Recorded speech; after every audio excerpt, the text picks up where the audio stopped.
महाराज श्री, पिछले 5 सालों से जीवन में अंधकार छाया हुआ है, कभी भी सफलता नहीं मिल रही है। जीवन में आगे क्या करूं क्या ना करूं समझ नहीं आ रहा। सफलता किसे माना है आपने?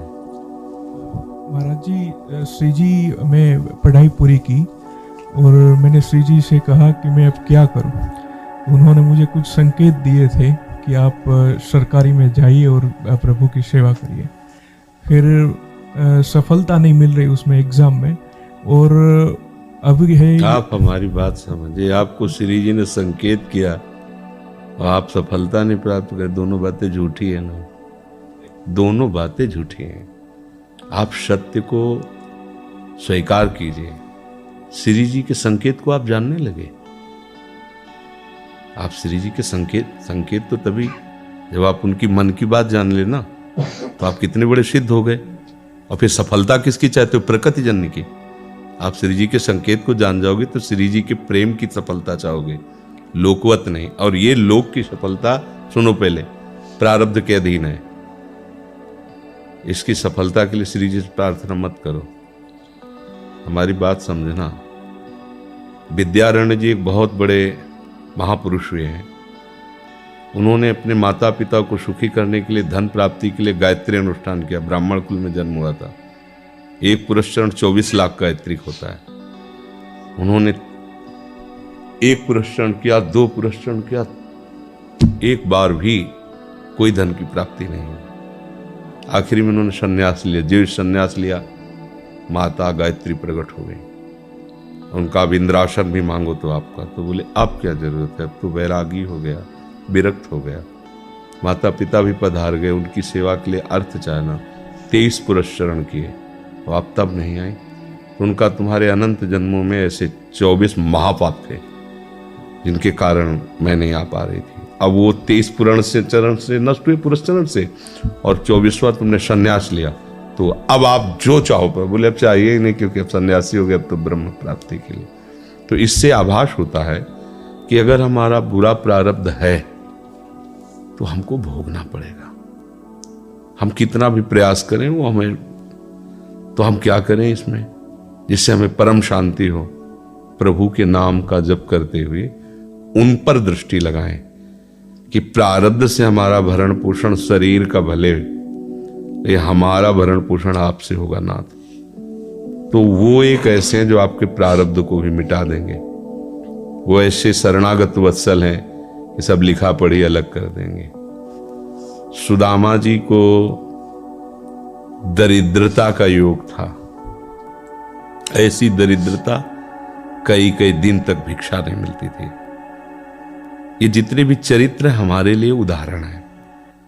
मांगने जाते थे तो मांगने से भी नहीं मिलता था, कई कई दिन।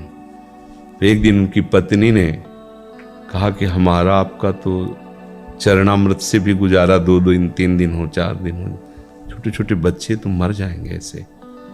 कुछ तो उन्होंने कहा, श्री कृष्ण के सिवा हमारा कोई नहीं, अब हम क्या कर सकते हैं? प्रारब्ध जब बिगड़ता है ना, वो कोई सफलता नहीं होने देता। तो एक दिन श्री रुक्मिणी जी प्रसाद ठाकुर जी को भोग पा रही थी, तो वो ऐसे रोक दिए, उदास हो गए। तो उनका, प्रभु ऐसी स्थिति हमने जब जब आपकी देखी, तो किसी भक्त को जब कष्ट होता है तब आपको ऐसे देखा है। कौन सा भक्त है और क्या कष्ट है? तो का एक सुदामा नाम के हमारे मित्र हैं, कई दिन से भोजन भी उनको। प्रभु आपके मित्र और मैं आपकी दासी, महालक्ष्मी का अवतार रुक्मिणी, आप हुक्म कीजिए, लोक लोक की संपत्ति वहां। बोले उसको चाह नहीं है,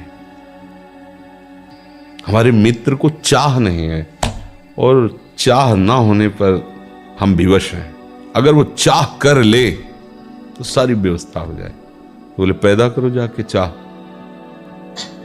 बोले उनके हृदय में तो नहीं पैदा कर सकते, हम भी, क्योंकि जिस हृदय में भगवान का आश्रय और निरंतर चिंतन है, वहां माया की चाह नहीं होती। बोले उनकी पत्नी के हृदय में, बोले प्रयास करते हैं जाके। भगवान संत वेश में गए, भिक्षाम दे, निकली। अतिथि का सत्कार करना गृहस्थ का धर्म होता है। हाथ जोड़ा और कहा, हम असमर्थ हैं, आपको भिक्षा नहीं दे सकते।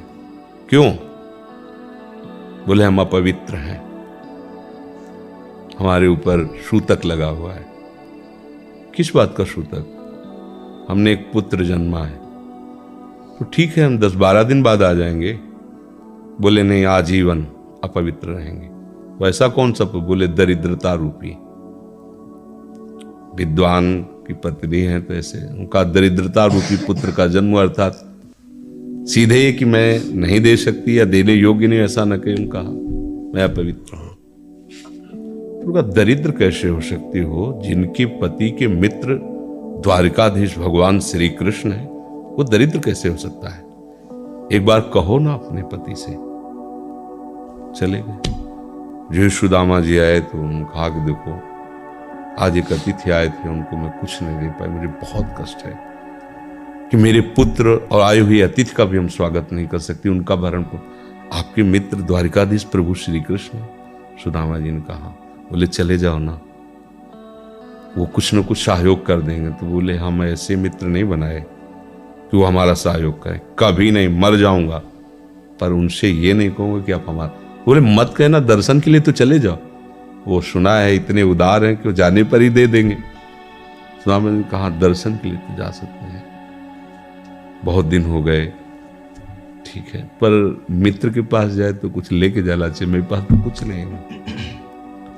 पड़ोस में जैसे किसी से मांगने गई तो अरे समय जब बिगड़ता कोई नहीं होता साथ। एक ने थोड़ी उदारता दिखाई तो चावल पछोरने पर जो आगे कणका होते चावल के, जो प्राय वो